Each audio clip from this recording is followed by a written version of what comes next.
signals, and she's shut down, so I'm not going to use her. When you're going over hand signals, when we want to sit, you're going to flick your wrist. I always say it's like you're tossing a penny in the air. So sit is the toss of a penny in the air. Now if you want them to sit and they're not doing it like this, take the treat and you're going to use a little bit of body pressure. So you're going to lean your hand over their head, just about here. Okay, so you're going to bring it just about to where their shoulder blade is, but above them. That's going to cause them to look up, and it should make them drop their butt. If they don't do so, you can help by tapping the bottom. But they should be past that, okay? But if they don't do it after the second attempt, go ahead and slight tap on the bottom or slight push on the bottom, and then reward them as soon as they sit. Big thing with all their commands, don't repeat the word if you can help it.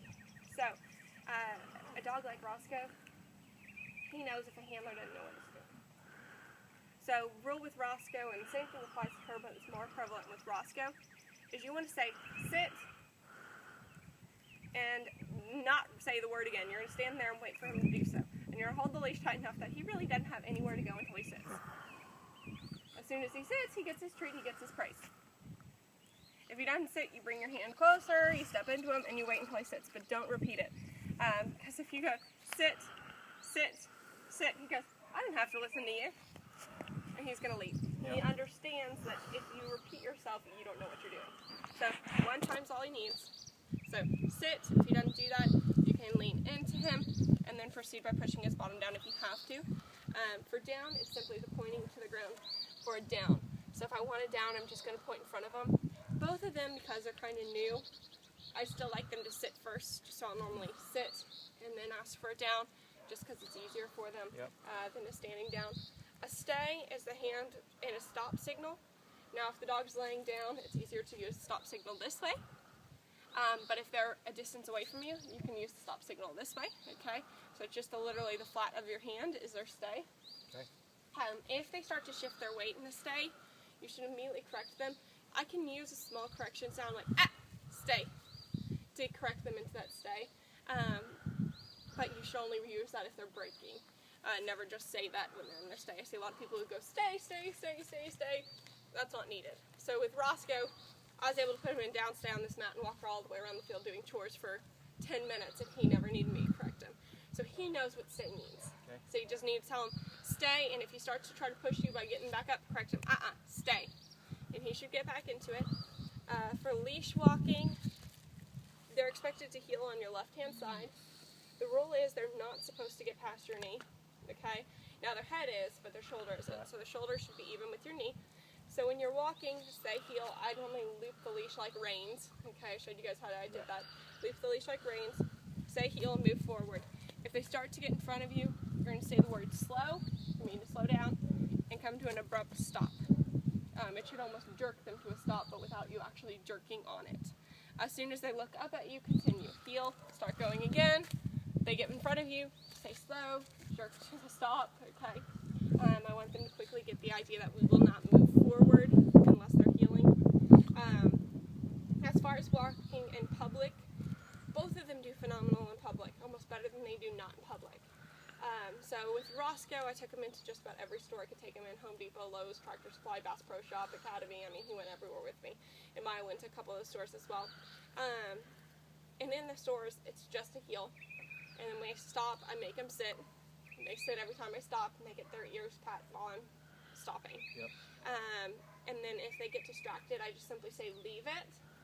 And when I say leave it, I take my hand like a blade, and it goes in front of their face. So if she was here, I'd go, leave it, and that's my signal, say, don't go after that, and that'll redirect them away. So like with Roscoe, if you're walking through a store and he sees another dog, you go, leave it, and he should ignore them and just continue heeling forward. Okay.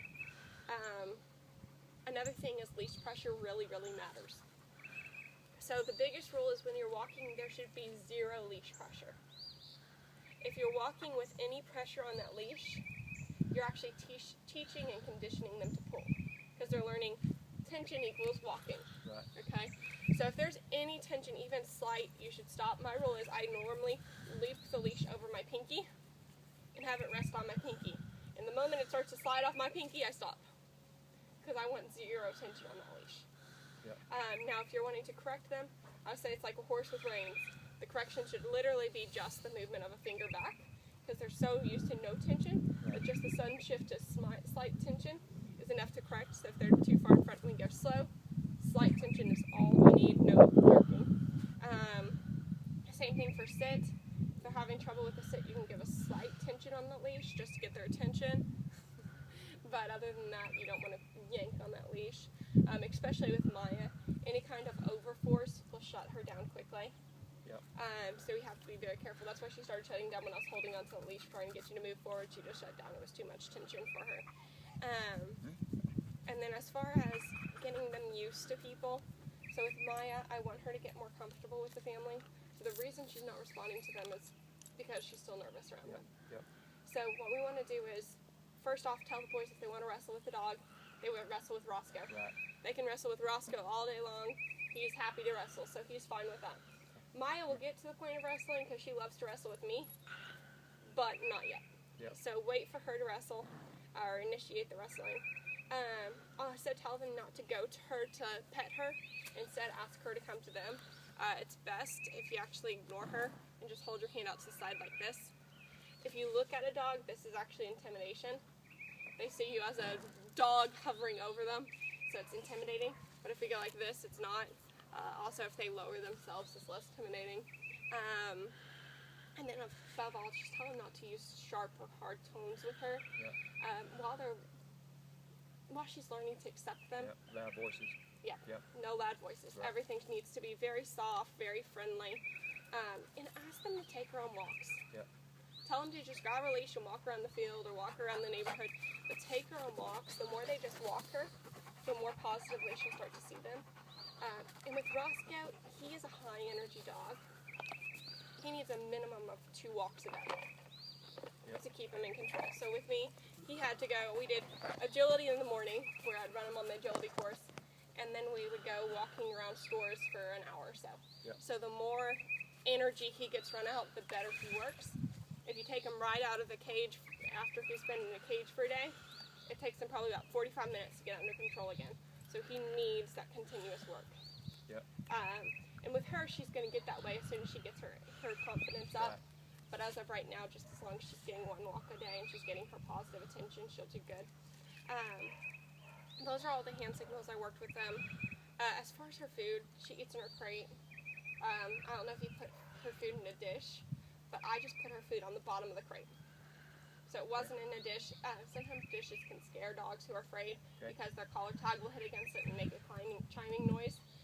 So I just poured it literally on the bottom of her crate bed and left her, and she'd eat it by the time I got up in the morning. And that's just how I did. And I just did dry food.